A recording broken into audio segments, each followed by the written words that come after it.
actually probably midday on Sunday. But that's the morning on Sunday if you've got the day off. I do. It's podcast day. Podcast day. Come down here. Come down here. Gale force winds. Gale force winds. Hashtag Gale. Gale and hail. Gale and hail. Yeah. Tiny kittens. Oh my. Not allowed outside. No, forbidden. I think he disagrees. Tiny kitten. Arr.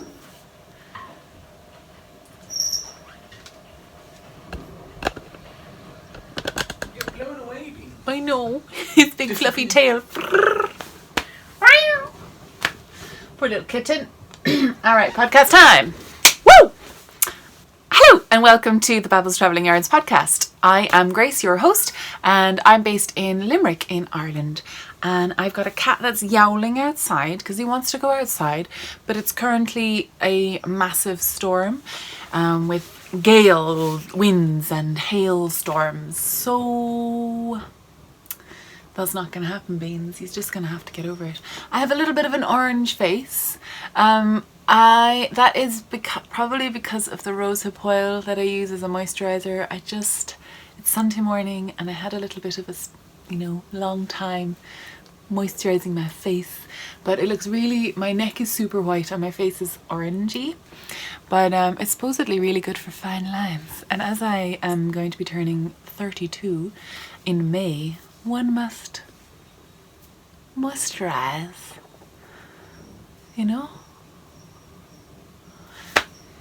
Anyway, that's why I'm looking a little bit orange.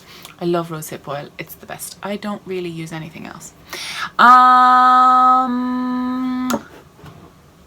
Tea time. This actually is topical. Oh yeah.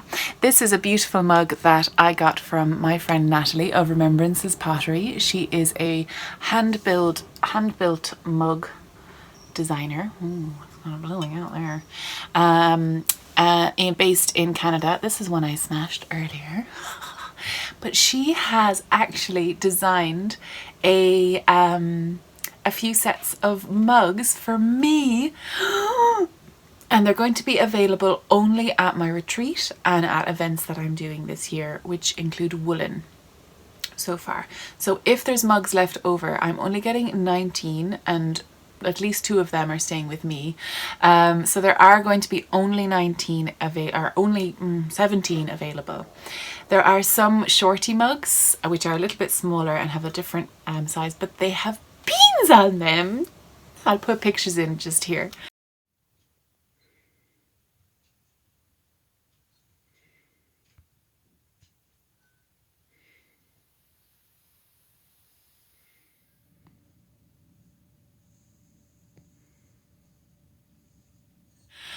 And she's also got some of her classic sweater mugs in my favourite colours, which are blues and greens.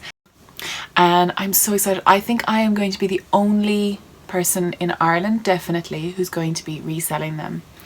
I don't think she has a wholesaler at all in Europe, actually.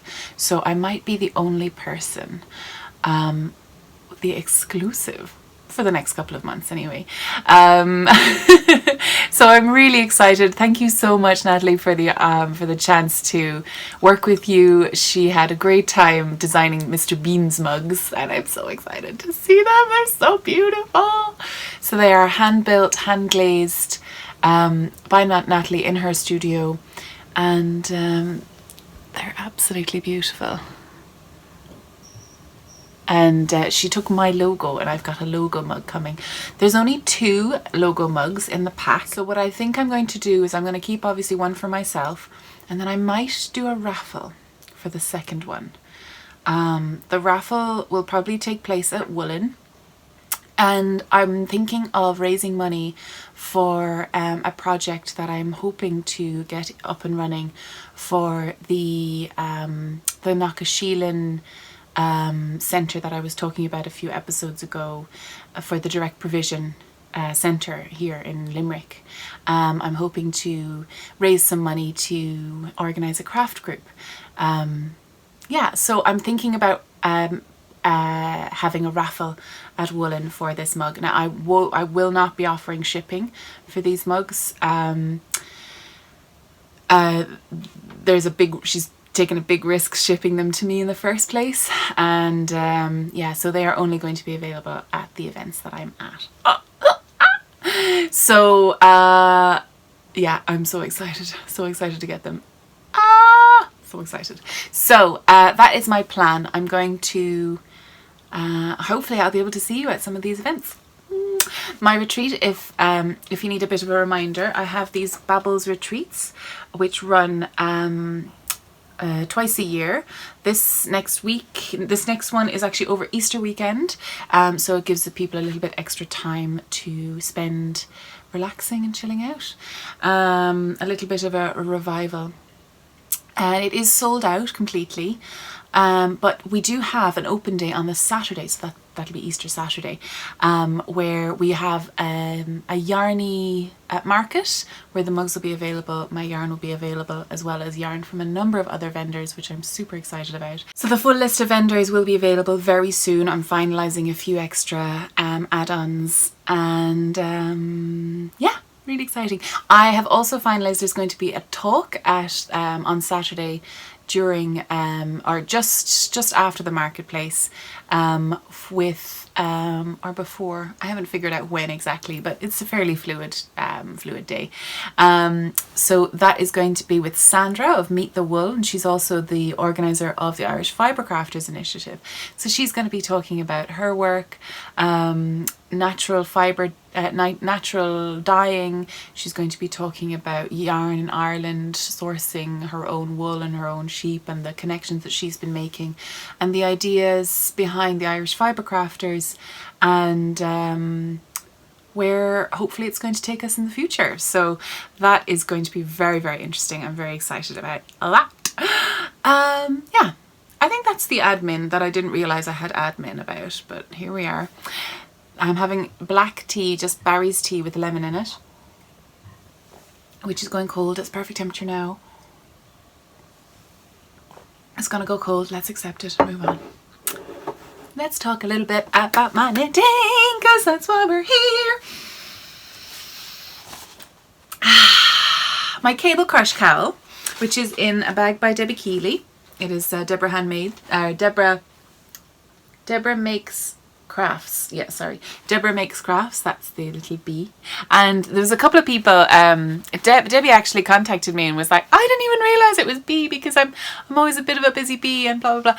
But then someone else messaged that the bee actually in Hebrew, I think Deborah means like bumblebee or something. So it's really strange. Anyway, have a little look back on the comments on my last video and you'll see what they were talking about. So that was really sweet. So I am making the Cable Crush cowl designed by Carol Pierre. So it's this gorgeous cable crush or cable design in the front. Now I have not done the garter stitches because I think it kind of flares out a little bit less, or a little bit more than I would like. Also, I think this woman has a tiny neck, which is actually perfect because I really like the cowl. I really want the cowl to be nice and tight against me. Nice and cozy. Cozy, comfy. So I am making the Cable Crush cowl with some gorgeous yarn by Ocean by the Sea. So this is Ocean's yarn. This is a 2-ply or 3-ply BFL and Donegal nep. Donegal tweed. It's in the Mint Sans chip colorway, except it does look like it's chocolate chip with this Donegal nep, so I really like it. It is naturally dyed. I don't know how she got this beautiful green, but it's absolutely amazing, don't you think? And it's working perfectly with this yarn. Like I was speaking about last week, the Donegal tweed yarn, that tweediness comes from the inefficiency basically of getting pure white yarn when you were hand weaving it and hand spinning it and carding it in your backyard here in Ireland. So I believe it's called Donegal nep. Now obviously this was how yarn looked all the time, like back in the day. I don't know why Donegal decided like the yarn industry decided, the yarn sweater industry decided that, like, you know, oh, we'll just claim this as our own, but whatever. Yeah, so this is actually a perfect match. But sometimes if you look at it straight on, you can't really see the cable design, but then if you turn it to the side, oh yeah, that's the good stuff right there. I've got a really big like studio light just there. I'm just wondering, is it this way will be a little bit easier to see. Now, the bright-eyed amongst you might spot the glaring mistakes of a confident knitter who's not following the chart, who thinks she can read her own knitting. Anyway, so this is the correct chart at the bottom. This is the incorrect bit in the middle where I just kind of knit for an extra round, I think. Oops. So yeah, now I have printed off the cable chart and I'm reading it. I'm sorry, knitting gods. I should have followed the pattern. I'm happy with it. It's fine. It's not the biggest deal in the world. It's going to be cuddled up around, it's going to be cuddled up around my neck anyway. So this is Aran weight. I've got this much left, so I'm going to keep going until I kind of almost run out. I might keep a little bit and try and do an I-cord bind off around the edges, just to make it a little bit neater. Although I think it's fairly neat, like, I don't think it's going to matter too much. But that was an idea, basically, if it got too big. But I think I'm going well on this now. Yeah, so it's got a couple of really nice like cinched stitches. This gorgeous braid. This might be my favorite cable of all time. This kind of X cross in the middle with 2 circles on the outside. And then just really simple 3-stitch cables there. So this is, of course, for the cable cal that I'm co-hosting with Akira of the Knitting Annihilator podcast and Marsha of the Very Little podcast. And this is a 2-month cal that is running until the end of March. Yes, it was the 1st of February and then it's going to the end of March. And I've already knit 1 hat and now I'm knitting a cowl.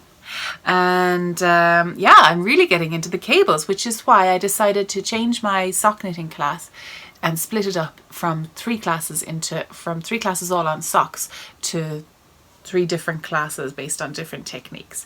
So I decided that I would do a cable class for anyone interested in cables, and obviously I'll be using this as a lesson in how not to follow, how to try and pretend that you know what you're doing and actually just sit down and read the pattern.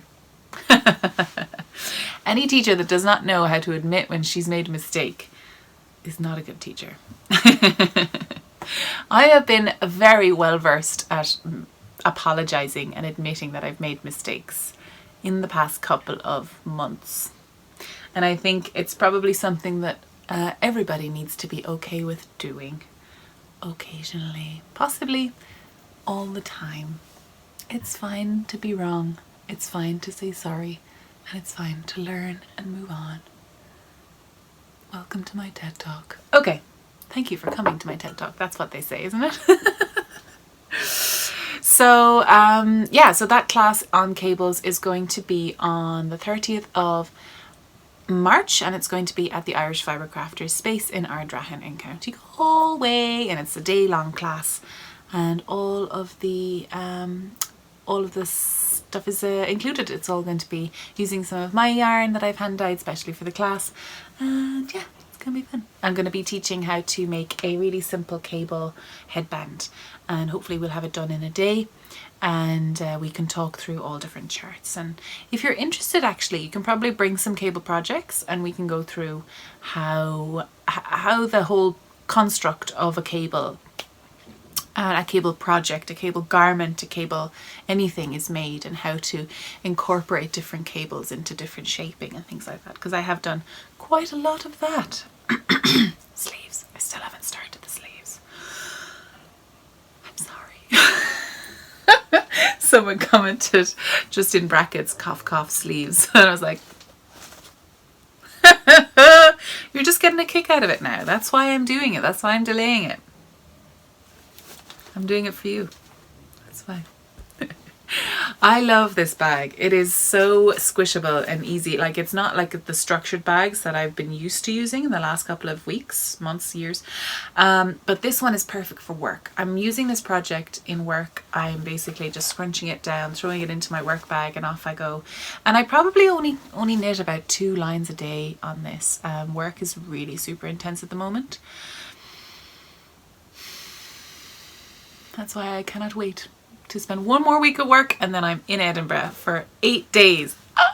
I'm spending 3 days or 4 days before Edinburgh Yarn Festival, which kicks off on the Thursday, the 19th or 20th.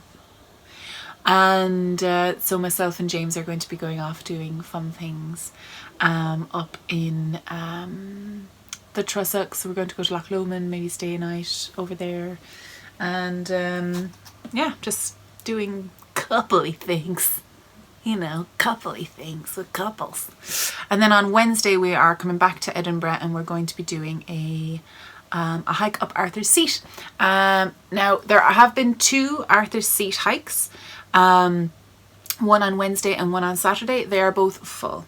So thank you so much to everyone who's contacted me. They're a little bit over full, but it's going to be really fun. And it's a fairly simple walk. It does take approximately 3 hours. Give yourselves that much time.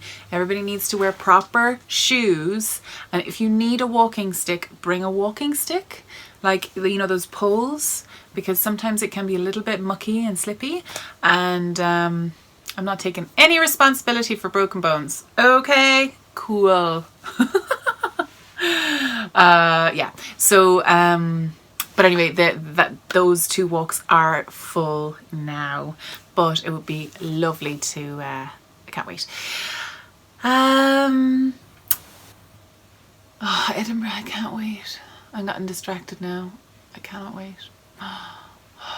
And then after Edinburgh, I'm hopefully going to be doing a course in London. I'm getting a flight straight down from Edinburgh to London.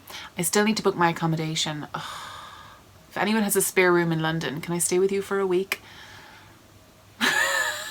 We'll pay you in yarn. I'm serious. Okay, carry on. That's from the 25th to the 30th, something, to the 30th. So you know. Anyway, now apart from the begging, I'm serious. I really need a place to stay. Shall we move on to something else, which I'm super excited about? I've just realized. Okay, so has anyone been watching Sweet Georgia? Sweet Georgia has a little vlog podcasty thing called Taking Back Friday, and it's all about kind of making creative space. And sometimes she takes like topics, and she does.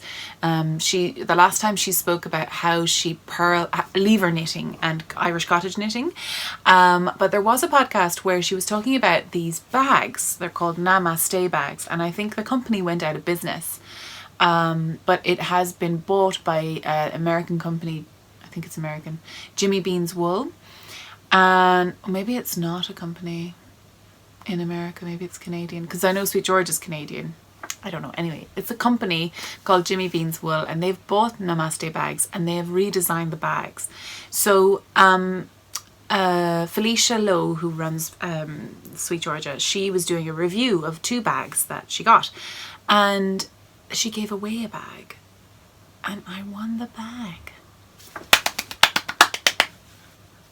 I never win anything, but you know why? Because I never enter anything. That's why. So I went over to her blog and I entered, and then I got an email, and I was in work and I was having the worst day, and I was just like, oh my God. So let me show you my pretty bag. So I got these beautiful, this is Sweet Georgia here, Sweet Georgia. And she's also starting the School of Sweet Georgia, which I'm really interested in. It's quite expensive, but she teaches you how to dye and all these sorts of things. It's going to be really, really high quality teaching content. And I want to learn how to weave like this. That'd be nice. Anyway, so School of Sweet Georgia, if you're interested.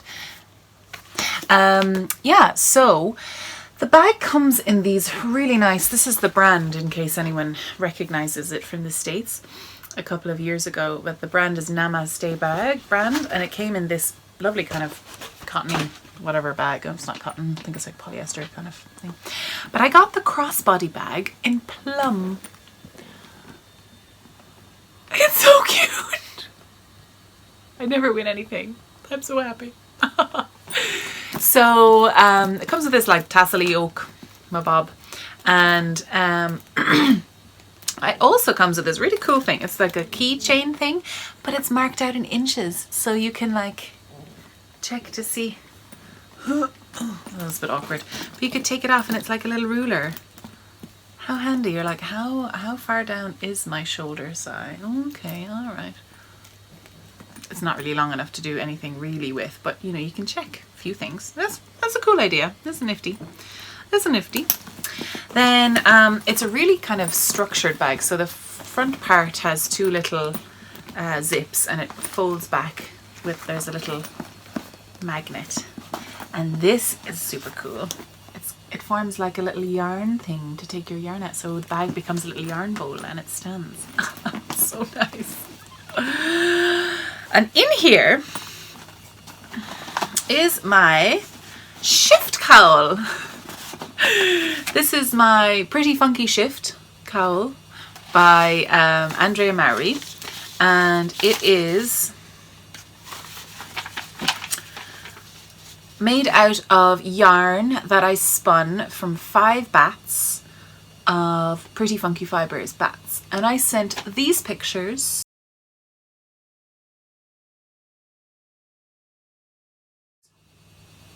to Helen, and she made up these bats, and I don't know if I have a picture of all 5 bats together.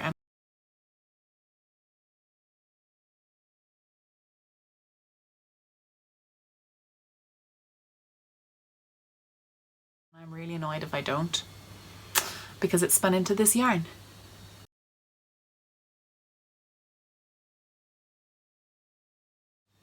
So all the pictures done, it's going to be this cowl. And I have started the cowl with my friend Alana Wilcox. She is knitting the shawl, the night shift shawl, and it's turning out really nice, and I'm so glad that she's encouraged me to start, because I wouldn't have started if she didn't kind of make me. But I've also seen that Andrea Mowry has also got a jumper in the same kind of pattern.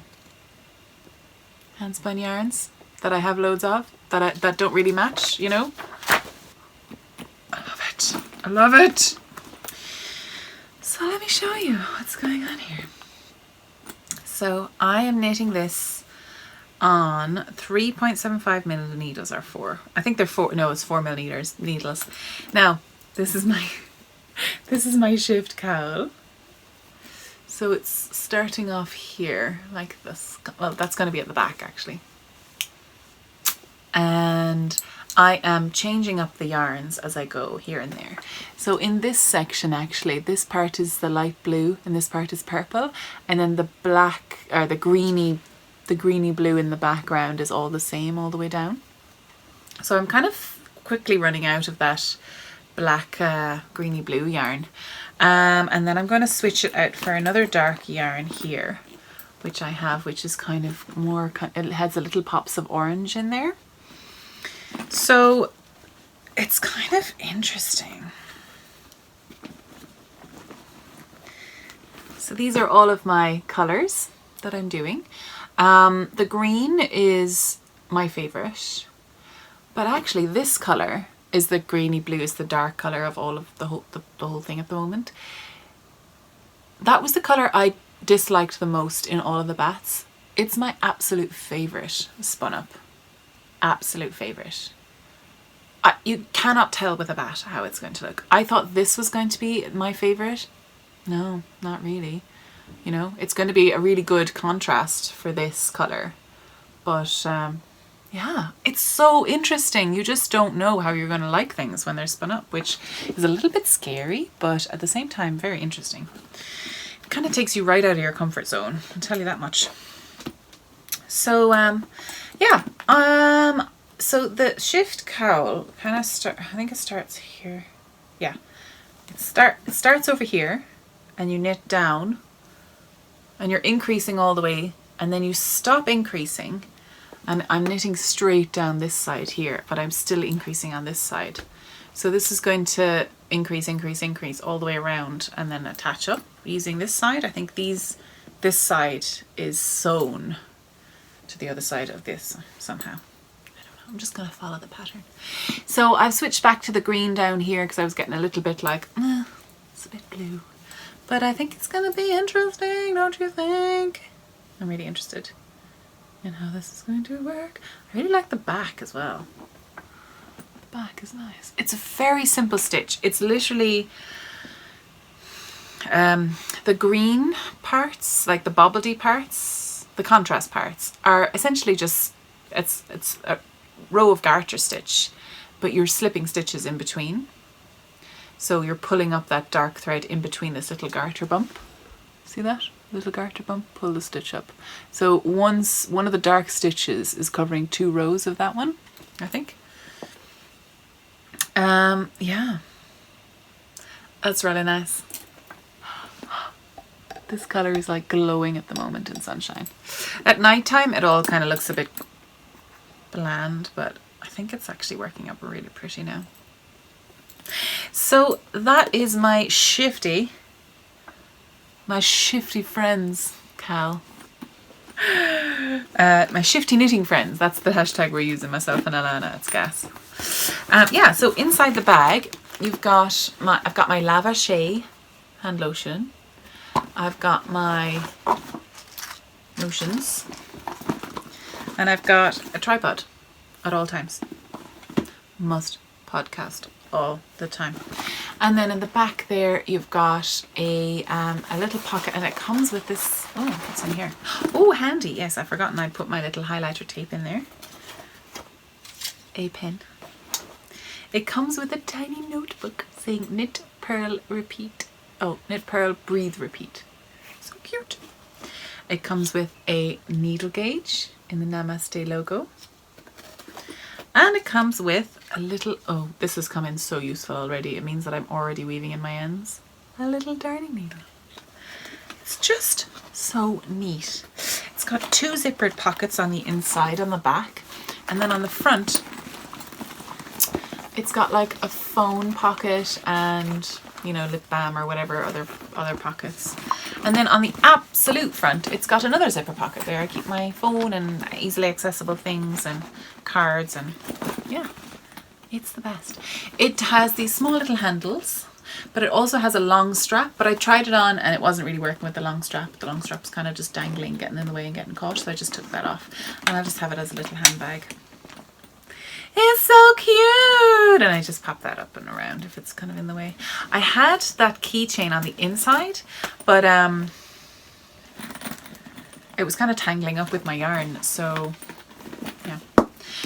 I'm thinking I probably do need to have the yarn in another bag in this if I'm going to have all the other stuff in there with it. But if I keep everything segmented, like if I keep the keys on the side or whatever, I don't know. We'll see. We'll see. But yeah, so that's my yarns. That's some of my yarns and some of my knittings. So hand spun, hand knit, happy days. Some of my yarn is definitely a worsted weight on this, and some of my yarn is definitely a fingering weight on this. And you can tell by how it's really, really thick, like it's quite dense. Yeah. But I think it's going to be beautiful and so warm and cozy. I think most of the fiber content is merino, but there is yak, silk, bamboo, tencel maybe, and cashmere as well in this mix. So that's nice. And I have my, sorry now, I'm just gonna, whoop. Oh no, you can't see that. But like my little highlighter tape, it's how I keep track of where I am in all projects. It's the best. If you see it, it's worth it. And I've only got, and I bought that 2 years ago, and I'm still on the one thing. You know, you only need one little strip per knitting project. Lasts you forever. Sweet! it. They're my 2 projects. So Felicia's also been talking quite a lot about weaving on her Taking Back Friday podcast. And guess what? So am I. I've got this giant ball of hand spun yarn from John Urban. I love this little space. That's where I spun this on my tiny little ball winder. Well, my normal size ball winder, but this is such a huge skein. So I had to like stretch out the guide to allow the ball for how big it was. But yeah, it's got this massive hollow part where the skein winder was skeining it. It's gas. Such a pretty colour. I'm just gonna...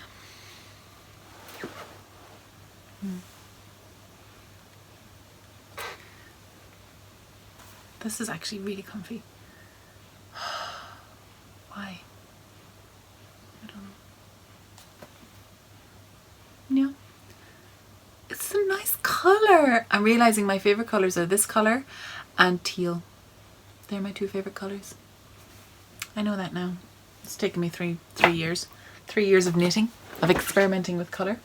So I have had a number of people contact me about my weaving. And I've had, Eve has just texted me this morning to let me know that she's bought a 24-inch rigid head loom. She is the maker behind the Disabled Makers hashtag or account on Instagram, and she is wonderful. I love her so much. So I'm really happy that she bought.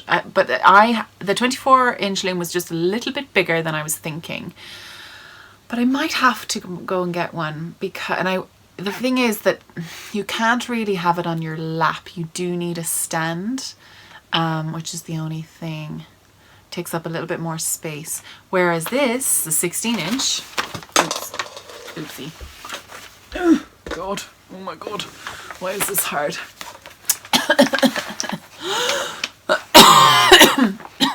Oh, okay. Okay, so this is the 16-inch rigid head loom. They come in 10-inch, 16-inch, 24-inch, 32-inch and big sizes. This one is quite neat. You can have it on your lap on the couch and you don't have to, be leaning over it. I like to weave. I'll show you how I like to do it. If I can use my little... Hey Beans, hey, what's wrong with you? He just wants to go outside, but he can't because, oh, actually it's beautiful now.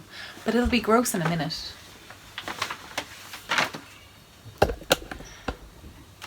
So, actually, I don't even think I need that. I lean back, push this against my little tummy, my little board, and then... So, actually, this might be a good time to do a little twill tutorial. Come here, my friends. And let me show you the ways of the twill. There you go. Alrighty. Okay, so twill. You need all the threads on here are divided into 3 groups of threads. So with normal weaving, you've got half up, half down. You go through and then you switch it, and you go the half that was down now moves up, and you go across. With twill, this particular type of twill is a 2x1 twill, which means there's 3 groups of threads, and you're going through, the first. So right, okay, let's just do it. So I've got 1 group of threads in the slots here, and then there's 2 threads in each of the slots and 1 thread in each of the holes here on the back heddle. Then the next one, I have one of the threads that was in the slots in the back one is now in the holes up here. So you see, if they're in the holes on this one, they're moving up in the slots back here. Sorry if you can hear the washing machine. Oh well. So that is 2 sets of threads. 1 in the holes in the back there, 1 in the holes in the front here. And then if you pop both of these down, you've got the rest of the threads that are not in any holes in the heddles at all. So the 2 the two threads that are in the hole, one in the front and one in the back, they're both down. So that last group of threads is up now. So there's a system to threading it, which looks a little bit like this. Actually, which looks exactly like this. So if you see, there's one that goes straight through the slots, through both slots and both heddles. Then there's one that goes through the front slot and then moves over and into the back hole. Then there's one that goes into the front hole and then moves over and goes into the next slot. That's how you thread it. So it looks, when you're doing it, it makes more sense. And then there's a system here of what way you go. So you go the back heddle up, front neutral. So I'll actually just do it for you instead. So with the first one, you bring the back heddle up. These are your first set of threads. And I generally always tend to stop at a point where I'm at the start of my at the start of my kind of cycle. Yeah. So when you're actually weaving, you do want to get your thread across and then pinch where you want it nice and flat. Pinch it and give it a nice tug and leave it up at about 10 to 20 degrees. A little bit of space there. Grab the front heddle, push it back. Now, the next time you want to bring the front heddle up and the back heddle down to neutral. So you have two threads down here, one thread up here. Okay. Then I just want to make sure I'm catching the edge stitch on that. So you bring it across. I like to pinch so it doesn't pull in the fabric. I like to pinch it so that it's nice and even and leave it. Pull it down. Now, for the third step, I want to push down both heddles.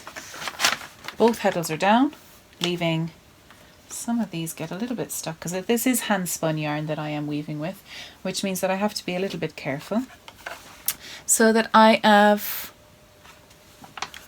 the last set of threads which are through the slots on both of these heddles. That's the last set of threads, and I need to go back over and make sure that I have those. So I'm just going to make sure that's down, flat. Give it a little pinch and pull. So you pinch it to keep the edge in place and just pull it so that you've got a nice little straight thread that's going up at an angle of about 10 to 20 degrees from your main straight. That'll give you enough of your up and down kind of slack so that the edge doesn't get pulled in. And then you're back to your first step, which is the back heddle up. And you just keep going like that, back and forth and back and forth. Now, the thing you do have to watch out for is catching your threads, catching your edges, and making sure that you don't have like little floats going up the side. With twill, it can happen that just because the cycle of threads that you're on, there might be one or two that do get a little bit lost on the side. So it's just something to be aware of, but that's kind of more down the line as you go. So a little pull, a little tighter, so you don't get any loopy loops around the edge. What was that? That was my second go, wasn't it? That was up. So then I push both of them down. Little tap, just to free up the yarns that are caught. Just going to grab that one here because it's a little bit loose here. Yeah. Nice. And then I'm back to the start. So that's where I'm going to stop because I know that I was starting there. I know that's where I know where to begin again now. I'm not going to get confused and go in the wrong direction. So if you were to go in the wrong direction, in the opposite direction, like if you were to say I'm at the start here, instead of So the last thing I did was I went down with both of them. If I wanted to go in the opposite direction, then I would come from both down to the front heddle up. Then I would do the back heddle up, then I would go down, and I'd keep doing that.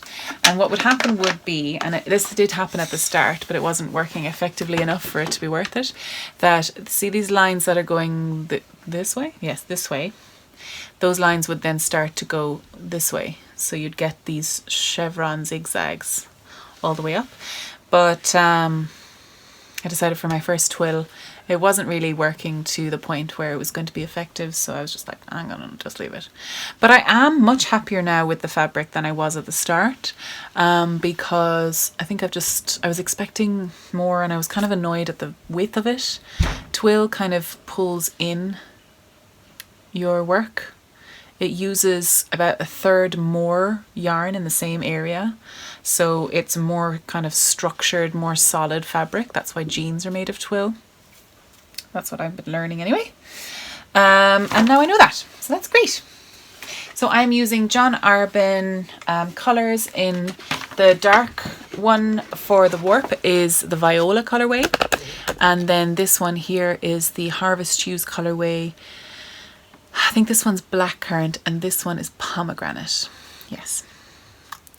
So it's really nice. This redder one has Vortplus in it, and I think this one is 100% merino.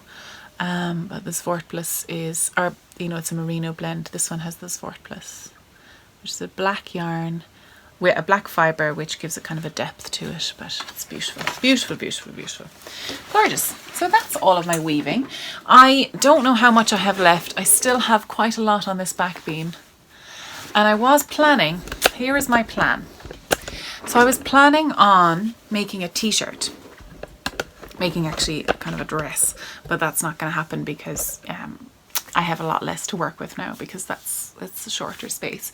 But what I was thinking of, because it's about this wide, so I could cut it into, it's 4 meters long, so I could cut it into 6 pieces, have one in the front, 2 sleeves, one in the back, 2 sides, sew them all together, and then just like leave it like a square neck.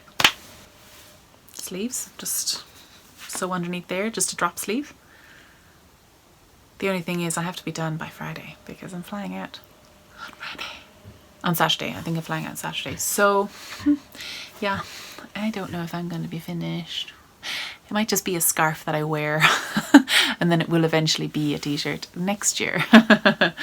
Yeah, I was thinking about starting and finishing loads of things for EYF, like jumpers and things, but it's not going to work. I had started that lovely Enchanté pullover, but that's not going to be done. I've got a week left. So yeah, I am instead just going to be working on finishing the cowl. And sure, I've got loads of other things that I finished in the last year that I'm going to be wearing. I'm going to be wearing my hand spun kind of coat again, my blue one with the gradient. I wore the first attempt at that last year, and this is going to be like the more impressive one. And I'm going to wear my hand spun fractal spun Yume sweater, so I think that would be nice. And yeah, so that's my plan. Yeah, so actually in Edinburgh I am planning on doing lots of vlogs, like I do every year, and so there probably won't be like a proper podcast episode. I'll just be doing little daily vlogs, 10 minutes or 5 to 10 minutes each day, so you'll be getting plenty of contact. Don't worry, you won't be sick. You'll be sick of me. If you are coming to Edinburgh, please do say hello to me. Sometimes I won't know who you are. Let me know who you are. Normally I probably will know you probably from Instagram, your Instagram hashtag. Sometimes. But no, I really appreciate everybody that comes up and says hello. And the first few people that do say hello might get tiny treats. I haven't planned on it yet. You know what? I meant to design pins. I meant to do so many things, but I haven't. So there we are. I don't know if I'm actually at the very end of my pin stash. I bought 300 last year and they're all gone within a year. And I meant to order more and redesign more, but I didn't. So I don't have any. Oh. And it's a week away, so that's not going to work at all. But I might have some treats all the same. I might make some stitch markers and see where we go from there, because I do have lots of stitch marker making kits. That might be cute, actually. I don't have any business cards either. I am the worst organized person this year. I'm not feeling it. Mr. Beans is crying to get out, and it is sunny now, so maybe we'll let him out. Yeah. So thank you so much for joining me today. Have I forgotten anything? 1 second. Yeah, no, I think I'm done. Thank you so much for joining me today. I love you lots, and I'll see you in Edinburgh.